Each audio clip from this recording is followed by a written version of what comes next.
अस्सलाम वालेकुम दोस्तों। आज की कहानी में आगे बढ़ने से पहले अगर अभी तक आपने हमारे चैनल को सब्सक्राइब नहीं किया तो जल्दी से चैनल को सब्सक्राइब कर दे ताकि ऐसी ही कहानियाँ आपको वक्त पर मिलती रहें। मैं अपने चचा जाद की बचपन की मंगेतर थी। बुजुर्गों के बीच हमारे बचपन से तय था कि जब हम बड़े होंगे तो एक दूसरे के शरीके जिंदगी बनेंगे। जब मैंने होश संभाला, घर वालों से ये तस्करा सुन सुनकर आसिम को देखते ही शर्मो हया के पर्दों में छुपने की कोशिश करने लगी। हमारे चचा का और हमारा एक ही आंगन और घर था, मगर जब दोनों घरानों में बच्चों की तादाद बढ़ी तो इनमें लड़ाई झगड़ा रहने लगा। तभी वालिद और चचा ने आफियत जानी कि बीच में दीवार उठाकर एक के दो घर कर लिए जाएं। यूं मेरे और आसिम के दरमियान जो दीवार हायल की गई वो ईंटों की ही बनी हुई थी। दूरी अगरचे जरा सी थी, मगर मैंने तो अपने चचा जाद को बचपन से अपने ख्वाबों में बसा लिया था। ये दीवार अब हमें कोहे हमालिया जैसी लगती थी। बहाने बहाने से चचा के घर जाती, चची सबके सामने कह देती, लो भाई आ गई है मेरी बहू। अच्छा तो अम्मी अभी से इसको अब बहू कहने लगी। आसिम मुझे छेड़ने के लिए कुन अखियों से देखने लगता। जब भी अलीना आती है अम्मी आप ऐसे ही कहती हो, काम जो करवाना होता है आपको इस बेचारी से। हाँ ये मेरी बहू ही तो है, यही तो इस घर की मालिक है। अब काम कर रही है तो क्या हुआ, इसका अपना ही घर है ना। चची की बातें जब मैं ये अपने दिल के कानों से सुनती तो बहुत ज्यादा शर्मा जाती। तब आसिम पास से गुजरते हुए होले से कहता, तुम्हारी इन्हीं अदाओं ने और भी दीवाना बना दिया है। मैं नजरें उठाकर उसे घूरती, चुप रहो चची सुन लेंगी। कोई सुने या ना सुने, आधी दुनिया को तो पता है कि तुम मेरी हो और ये शोहरत मेरी अम्मा की ही जुबान की वजह से हुई है। ये कहकर वो चलता बना और मैं दीवार को घूरती रह जाती कि जिसकी वजह से हमारा एक आंगन दो टुकड़ों में बट गया था, मगर इस दीवार ने हमारा प्यार बढ़ा दिया था। आसिम की तालीम का आखिरी साल आ पहुंचा। वालिद और चचा में सलाह मशवरे होने लगे कि अलीना और आसिम की शादी इम्तिहान के बाद कर दी जाए ताकि फराइज अदा हो जाए। हम दोनों भी तो पल पल गिन रहे थे कि कब एक मजबूत बंधन में बन जाए और ये दूरियां खत्म हो। हमारे घरों की छत अभी एक ही थी, मगर सीढ़ियां दोनों जानिब थीं। बाकी सारे लोग सेहन में सोते थे, लेकिन आसिम छत पर सोता था, वहां पढ़ता रहता था। इम्तिहान जो सर पर थे, इम्तिहान खत्म हुए तो आसिम ने मौका पाकर एक दिन मेरे पास से गुजरते हुए होले से कहा, आज रात छत पर आ जाना, मैं इंतजार करूंगा। जब सब सो गए तो मैंने पाँव से चप्पल उतारी और नंगे पाँव सीढ़ियों की तरफ गई। आसमान पर पूरा चांद चमक रहा था और चांदनी चारों तरफ फैली हुई थी। दबे कदमों छत पर पहुंची, उसे मुंतजिर पाया।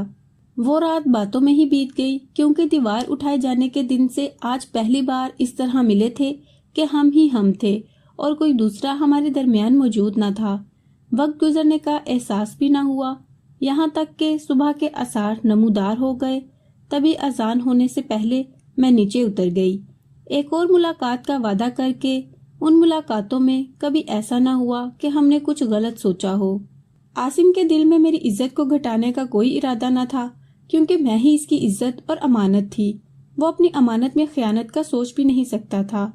हमारी शादी को अब वैसे भी थोड़े ही दिन रह गए थे। इन्हीं दिनों के जब हमारी शादी की तैयारियां शुरू होने लगी, दादा जान की तबीयत खराब हो गई और 1 माह शदीद अलील रहकर वो वफात पा गए। शादी कुछ दिनों के लिए मुलतवी हो गई। दादा जान की ज़रई ज़मीन काफ़ी थी। उनका चहलम होते ही एक पटवारी चचा जान के पास आया और उनको बताया कि पटवारी खाते में आपके साथ नाइंसाफ़ी हुई है। विरासत में खाता बंदी पर चढ़ाने से पहले अपने बड़े भाई से बात कर लें, क्योंकि आप दोनों भाई भाई हैं। क्योंकि आपके वालिद की ज़मीन का ज़्यादा हिस्सा आपके बड़े भाई के नाम किसी को बताए बिना हो चुका है, जबकि आधी ज़मीन के मालिक आप भी हैं। ज़मीन के इंतकाल से पहले अपनी तसल्ली कर लें, वरना बाद में कुछ नहीं होगा।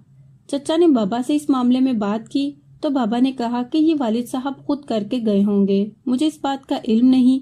तो अब हम इंसाफ से इस जमीन का आधा आधा बंटवारा कर लेते हैं। अभी इंतकाल नहीं हुआ है, इंसाफ हो सकता है। चचा कहने लगे, जमीन का जो हिस्सा हम दोनों के हिस्से में बराबर आ रहा है वो तो शरई लिहाज से हकदारों को सही मिल रहा है, लेकिन जो हिस्सा पहले से ही वालिद मेरे नाम कर चुके थे वो मेरे नाम ही रहेगा। इसकी तब्दीली तुम्हारी ख्वाहिश के मुताबिक नहीं होगी। ये अब्बा जान का अपना फैसला है, हम इसे तब्दील नहीं करेंगे। मेरे वालिद जितलाने लगे, लेकिन ये तो नाइंसाफी वाली बात है ना। तमाम जायदाद में हम दोनों ही बराबर के हिस्सेदार हैं ना। इंसाफ का तकाजा यही है कि इस बात को दुरुस्त कर लिया जाए। मालिक आप बनते होंगे, लेकिन वालिद ने सोच समझकर ही ऐसा किया था ना।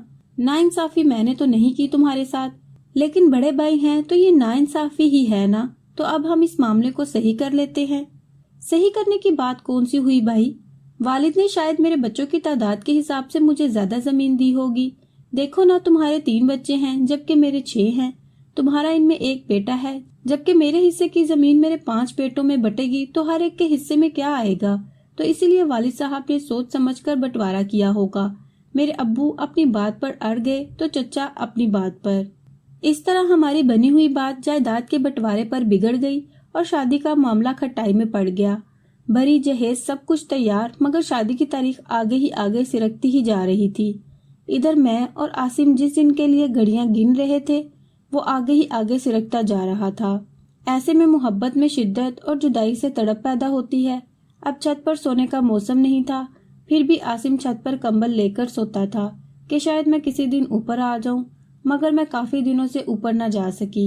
इधर जमीन के तनाजे ने संगीन सूरत हाल इख्तियार कर ली और फिर एक दिन ऐसा आया कि चचा जान ने शोर डाल दिया, बल्कि आसमान सर पर उठा लिया कि मैं वो बाकी का आधा हिस्सा भी ले लूंगा जो मेरे नाम बाबा नहीं करके गए। हमारी शादी की तारीख धरी रह गई और दोनों घरानों में बातचीत बंद हो गई, बल्कि मुकदमाबाजी का खतरा मंडलाने लगा। मेरी और आसिम की बुरी हालत थी। जिस रोज बहुत ज्यादा झगड़ा हुआ उस रात मुझसे ना रहा गया और मैं छत पर गई। हम बहुत ही परेशान बैठे थे। मैंने कहा कि आसिम, अगर चचा जान और बाबा जान में सुलह ना हुई तो हमारा क्या बनेगा? ऐसा ना हो कि जमीन के इस तनाजे में हम हमेशा के लिए जुदा हो जाएं। अगर ऐसा हुआ तो मैं जिंदा न रह पाऊंगी। आसिम बेहद परेशान था। उसने मुझे तसल्ली दी कि कुछ भी हो जाए हम एक होकर रहेंगे। उसकी बातों से मुझे तसल्ली हुई और मेरे आंसू थम गए। उसने मेरा आंसुओं से भीगा चेहरा अपने हाथों से साफ किया और पहली बार जुदाई के अंदेशों से हम अंदर से कमजोर पड़ गए। मैंने उसके कंधे पर सर रख दिया और उसने अपने हाथों को मेरे होंठों से लगा लिया। आज की इस अजीब हालत ने हमें अंदर से हिला डाला था। शायद कि इस कर्ब का दाग हमारे माथे पर लगना था। चांदनी रात के सहर में हमने खुद को उन कमजोर लम्हात के सुपुर्द कर दिया। कुछ लोग उम्र भर गुनाह करते रहते हैं और हाथ नहीं आते, और कुछ हमसे बदनसीब होते हैं जो एक बार की गलती में धर लिए जाते हैं। रात तो हम जज्बात में बह गए, लेकिन बाद की परेशानी ने हमारी नींदें उड़ा दी। इधर चचा और बाबा का तनाजा शिद्दत इख्तियार करता गया, यहाँ तक कि एक दूसरे को देखने के लिए तैयार न थे। उन्होंने आपस में बोलना बंद कर दिया। जिस कदर मैं उन दिनों परेशान थी कभी ना हुई थी। समझ में न आता था कि क्या करूं। कभी मौका मिल जाता छत पर चली जाती, मगर रोने के सिवा आसिम से कोई बात न करती। कुछ माह बाद मुझे अपनी तबीयत में तब्दीली महसूस होने लगी। मैं बहुत ज्यादा घबरा गई कि अब क्या होगा। अगर चचा और बाबा के दरमियान तनाजा हल ना हुआ तो हम दोनों तो हमेशा के लिए जुदा हो जाएंगे। फिर मैं सबको क्या मुंह दिखाऊंगी। मैंने अपने खदशात से आसिम को आगाह किया तो उसने कई हल सामने रखे कि वो खुद मेरे वालिद और वालदा से बात कर लेगा, लेकिन मैं न मानी। उसने कहा कि मैं अपना हिस्सा ताया अब्बू को लिख दूंगा। मुझे ये मुमकिन न लगा कि चचा तो और बिगड़ जाएंगे, और रो रो कर दुआएं मांगती थी कि अल्लाह कोई मौजज़ा दिखा दे। बिलाखिर अल्लाह ने हमारी दुआएं सुन ली और बाबा जान और चचा जान में समझौता हो गया। बात मुकदमेबाजी तक ना गई। मेरे बाबा आधी जमीन छोटे भाई को देने पर राजी हो गए और फिर दोनों भाई गले मिल गए। इस तनाजे में सबसे ज्यादा खसारा हम दोनों का हुआ। हमारी शादी दोबारा टली और जुदाई के खतरात ने हमारी रूह के लहलहाते चमन उजाड़ कर रख दिए। सबसे ज्यादा मुझे अपनी बदनामी का खतरा था, क्योंकि आसिम मेरे हमला होने की वजह से ये सोचने लगा था कि मुझे घर से भगा ले जाएगा। शादी की तारीख 1 माह बाद की रख दी गई, जबकि मेरा एक एक दिन इंतजार का 1 सदी के बराबर था। बहरहाल बाबा राजी हो गए कि अभी निकाह कर देते हैं, मगर रुखसती फसल उतरने के बाद ही करेंगे। गोया के तीसरी बार भी शादी 6 माह आगे हो गई। अब इसके सिवा चारा न था कि बदनामी के जहन्नुम में गिर जाने से पहले आसिम अपनी शादी का खुद इंतजाम कर ले, और उसने फिर वो किया कि सभी ने अपने दांतों तले उंगलियां दाब लीं। बरी और जहेज धरे रह गए।